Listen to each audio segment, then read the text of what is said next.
बिस्मिल्लाहिर्रहमानिर्रहीम। आज हम बात करेंगे अफ़आल पे, फ़ेल की अक़साम पे। यानी फ़ेल की 3 अक़साम हैं: फ़ेल माज़ी, फ़ेल हाल, फ़ेल मुस्तक़बिल। फ़ेल माज़ी से मुराद वो फ़ेल, वो काम जो गुज़रे हुए ज़माने में किया जाए, या वो काम जिसका करना, होना या सहना गुज़रे हुए ज़माने को ज़ाहिर करे।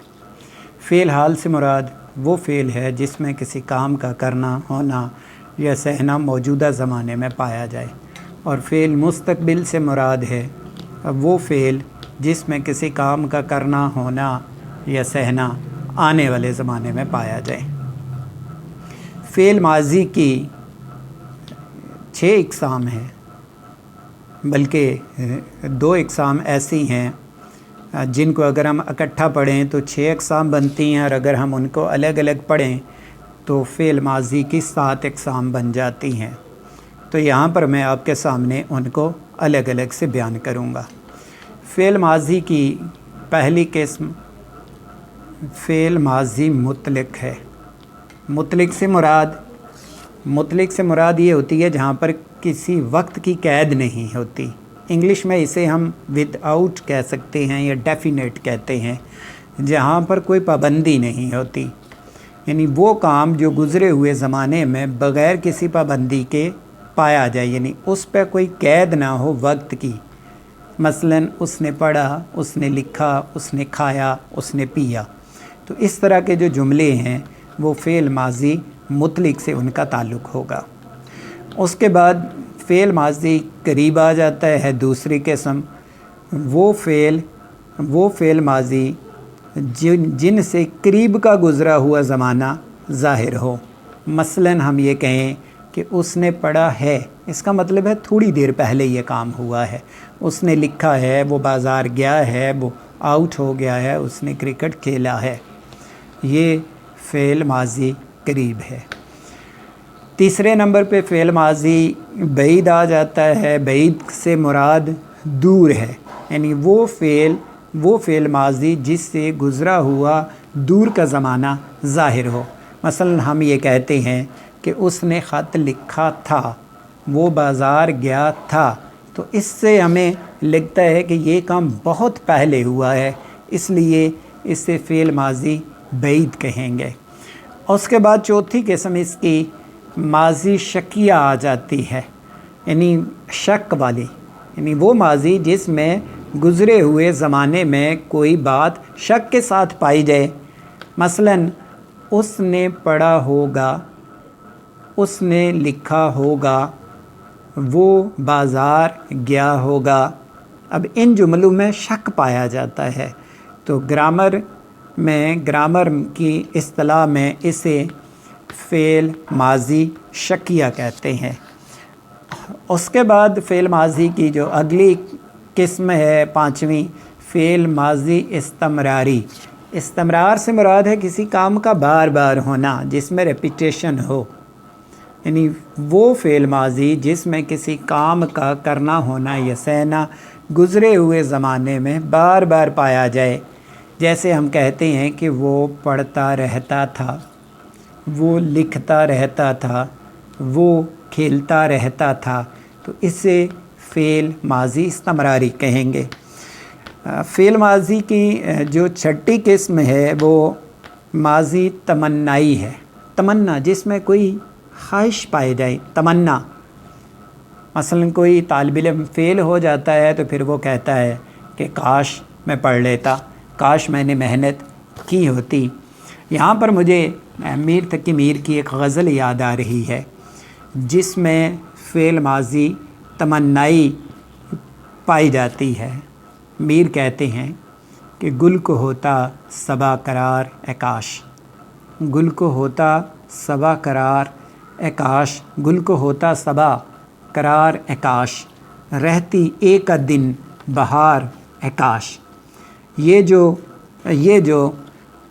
जो 2 आँखें मुंद गई मेरी, ये जो 2 आँखें मुंद गई मेरी, उस पे वाह होती एक बार ए काश। और किन ने अपनी मुसीबतें न गिनी, किन ने अपनी मुसीबतें न गिनी, میرے بھی غم رکھتے شمار اے کاش، اور جان آخر جانے والی تھی، جان آخر جانے والی تھی، اس پہ کی ہوتی میں نثار اے کاش، اور اس میں رائے سخن نکلتی تھی، اس میں رائے سخن نکلتی تھی، شعر ہوتا تیرا شعار اے کاش۔ یعنی وہ فعل ماضی جس میں گزرے ہوئے زمانے کے لیے کوئی خواہش پائی جائے، اس سے ماضی تمنائی کہتے ہیں، اور اس کی جو آخری قسم ہے اس سے ماضی شرطیہ کہا جاتا ہے، یعنی جس پہ کوئی شرط پائی جائے۔ اسلام کہتے ہیں کہ اگر وہ یہ کام کرتا تو یہ ہو جاتا، اگر وہ محنت کرتا تو پاس ہو جاتا، اس میں بھی گزرے ہوئے زمانے کے ساتھ شرط کے ساتھ بات پائی جاتی ہے۔ تو یہ تھیں فعل ماضی کی اقسام۔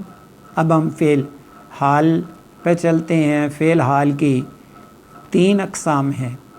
فعل حال مطلق، یعنی وہ فعل جس میں موجودہ زمانے میں کسی کام کا کرنا ہونا یا سہنا بغیر کسی قید کے پایا جائے، بغیر کسی پابندی کے، مثلاً وہ پڑھتا ہے، وہ لکھتا ہے، وہ سوتا ہے، وہ گاتا ہے، تو اس طرح کے جملے فعل حال مطلق سے تعلق رکھتے ہیں۔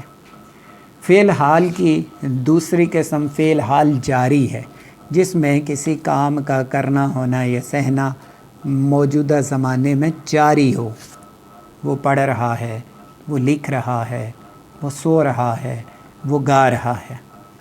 اور اس کی جو تیسری اور آخری قسم ہے وہ فعل حال مکمل ہے، یعنی جس میں موجودہ زمانے میں کوئی کام مکمل ہو چکا ہو، وہ پڑھ چکا ہے، وہ لکھ چکا ہے، وہ گا چکا ہے، وہ سو چکا ہے۔ تو یہ فعل حال کی 3 اقسام ہیں۔ اسی طرح فعل مستقبل کی بھی 3 اقسام ہیں۔ فعل مستقبل مطلق، وہ پڑھے گا، یعنی جس پہ کوئی وقت کی پابندی نہیں، وہ پڑھے گا، وہ لکھے گا، وہ ہنسے گا، وہ گائے گا، وہ سوئے گا۔ دوسری فعل مستقبل کی قسم آ جاتی ہے فعل مستقبل جاری، وہ پڑھ رہا ہوگا، وہ لکھ رہا ہوگا، وہ سو رہا ہوگا، جہاں پہ ایک کام مستقبل میں جاری ہوگا۔ اور فعل مستقبل کی جو تیسری قسم ہے اسے فعل مستقبل مکمل کہتے ہیں، کہ وہ لکھ چکا ہوگا، وہ پڑھ چکا ہوگا، وہ سو چکا ہوگا۔ تو یہ تھی فعل کی تینوں اقسام کی ذیلی اقسام۔ اب میں تینوں فعل پہ آپ کو ایک ایک شعر سناتا ہوں، یعنی جن میں یہ لفظ آ جائیں، ماضی، حال اور مستقبل۔ تو پہلے ماضی پہ سنیں کہ یاد ماضی عذاب ہے یا رب، چھین لے مجھ سے حافظہ میرا۔ اب حال کو ہم جو شعر میں استعمال کرتے ہیں، کیا حال پوچھتے ہو میرے کاروبار کا، آئینے بیچتا ہوں اندھوں کے شہر میں۔ اور اب میں آپ کو ایک مستقبل پہ شعر سناتا ہوں کہ پہلے اس نے مسکہا، پھر تک کہا، پھر بل کہا، اس طرح ظالم نے مستقبل کے ٹکڑے کر دیے۔ تو یہ تھا ہمارا آج کا موضوع، فعل اور اس کے اقسام اور اس کی ذیلی اقسام۔ تو انشاءاللہ اگلے لیکچر میں پھر ملاقات ہوگی، تب تک کے لیے خدا حافظ۔